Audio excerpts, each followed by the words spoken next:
Саламатсыңарбы урматтуу студенттер? Бүгүнкү өтүлө турган темабыз согуш мезгилиндеги кыргыз адабияты. Сабакта кыргыз тили жана адабияты мугалими Кулуева Аида Койгелдиевна болмокчу. Сабагыбыздын максаты улуу ата мекендик согуш мезгилинде кыргыз адабиятындагы поэзия жанрында кандай өнүгүүлөр болду жана кимдер калемин сынашты билишет. Согуш жылдары кыргыз адабиятынын толкуну ургуштап, жаңы дем менен алдыга чыккан мезгили. Улутчул Герман өлкөнүн огуна каршы мекенчил ыр саптары менен жаңы жаш акындар биримдикке жана элди, жерди коргоого сүрөгөн чыгармалары менен жазуучулар чыга келишти. Ал жылдары кыргыздын мыкты адабий чыгармалары, ыр жыйнактары жазылып, кийинчерээк алар кыргыз кереметин жаратуучулар тарабынан тасмага түшүрүлдү. Советтик патриотизм, ата мекенди коргоо, жоокерлердин эрдиктери, тылдагы эмгекчилердин каарман эмгеги кыргыз жазуучуларынын ошол учурдагы негизги темалары болуп калган. Алы Токомбаевдин Ашырбай, Темиркул Үмүталиевдин фронтто жүрүп жазган Үч баатыр жөнүндө ыр, Кубат, Жантөшевдин Чолпонбай, Алыкул Осмоновдун Ант, Маликовдун Менин Кавказым поэмалары, Сыдыкбековдун Артиллеристер жана башка чыгармалары элди туруктуулукка, жаңы эрдиктерге чакырып, жеңиштен камсыз болооруна ишендирген.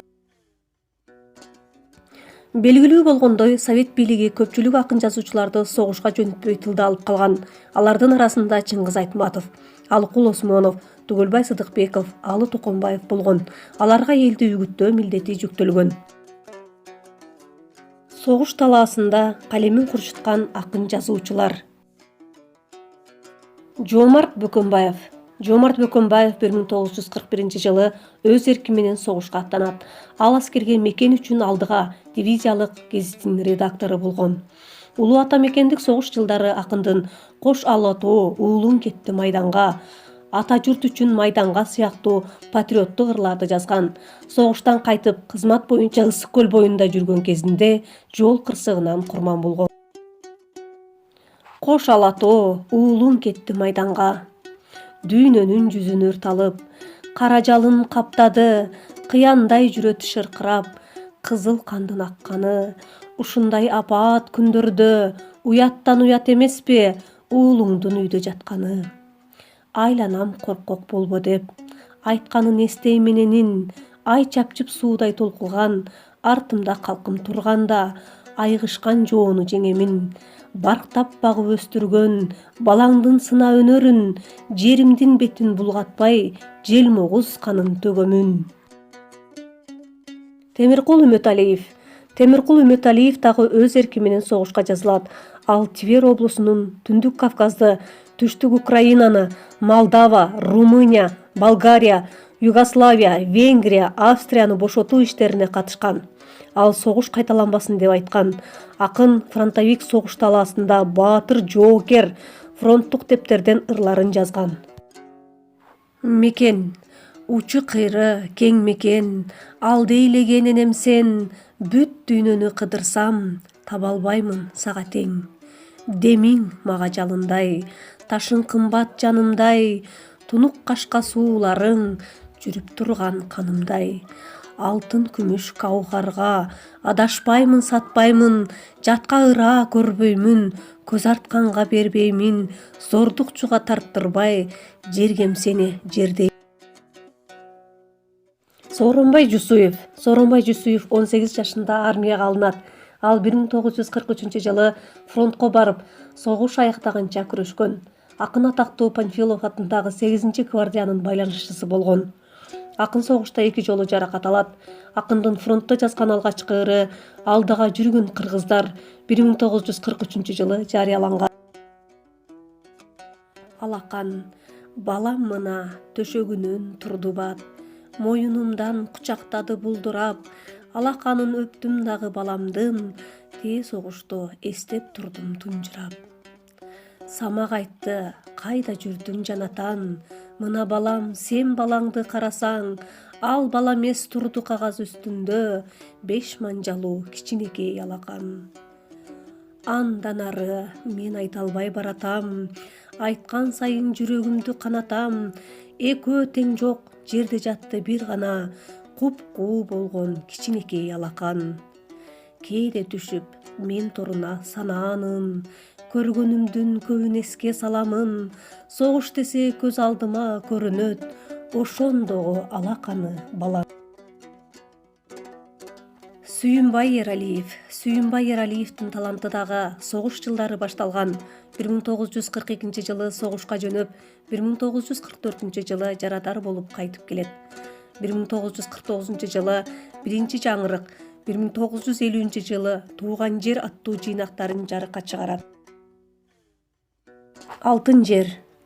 Тууган жер ай, сагынганым айтпагын, бирок кыйын бүгүн артка кайтмагым, бар тилегим аман турсаң болгону, алгач тартып минген жерим ат жалын. Тызылдаган ойноо кезим элестеп, билем сен да сагынасың мени эстеп, кечиккеним кечип күтө бересиң, балким аяп бекер жүргөн эмес деп. Демейдеги тынч күндөрдүн кээсинде, таңкы уйкумдан эм ойгонор кезимде, үнүң тугам кулагымда жаңырган, уулум айтчы, мен бармынбы эсиңде. Дүк этип туйлап чыгат жүрөгүм, дабыр токшоп аттуу келген бирөөнүн, о алтын жер, сен бар үчүн дүйнөдө, көөнүм толук мен байкабар жүрөмүн. Ташынбайжиев 1942 согушка кетип, 2 жылдан кийин майып болуп кайтып келет. 1944 анын улуу ата мекендик согуш жөнүндө жазган «Жигиттер» аттуу пьесасы Советтик Кыргызстан журналына басылып чыккан. Ташынбайжиев майыптыгына карабай, Манас эпосунун негизинде жазылган китеби үчүн куугунтукка алынып, камалат. 1952 түрмөдө көз жумат. Жусуп Турусбеков. Улуу ата мекендик согуш башталганда Жусуп өз ыктыяры менен согушка кетип, 1943 Калилин областындагы фронтто курман болгон. Ук жер жүзү, дала гигант салынды, өлкө бети өзгөрүлдү, жаңырды, кечээ-күнкү күрпүлдөгөн доло суу, эпке келип бүгүн бизге багынды. Тыңша аалам, тыңша Шанхай, тыңша Париж, кулак сал, ук жер жүзү, тыңшагычты колуң ал, угуп биздин 5 жылдык жеңиште, ук жер жүзү, уккун дүйнө таңыркан. Мукай Элебаев 1943 согуш майданына аттанып, 1944 май айында Псков облусунда курман болгон. Улуу марш. Жаш кары жок, түп көтөрө жабыла, аянбаган кыйын жоону бет ала, дүйнө жүзүн каптагандай калың сел, көтөрүлдү чын кармашар майданга. Эмгек этип ырысы мол жеринде, жазыгы жок жаткан тыныч элиме, өзү келип кагылышкан жоо менен, чын оюндо салышалы келгиле. Улуу марш, улуу сынга, сал баарын эч аянба, эр жигит эми келди, сыналчу зор майдан. Согуш талаасында Райхан Шукурбеков да болгон. Андан тышкары Узакбай Абдыкайымов, Касымалы Бектенов, Төлөн Шамшиев, Самансур Бүлүкбаев, Абдулхай Алдашев, Райхан Шукурбеков, Олжобай Орозбаев, Жунай Мавлянов, Азиз Салиев, Мухаммедкалы Турсуналиевдер да согушка катышкан. Урматтуу студенттер, азыр кезекти көнүгүүчтөөгө берсек, улуу ата мекендик согуштагы кыргыз адабиятынын өнүгүшүнө салым кошкон чыгармачыл инсандардын бейнесинде Гүлчамбар аттуу дилбаян жазуу. Көңүл бурганыңыздарга чоң рахмат.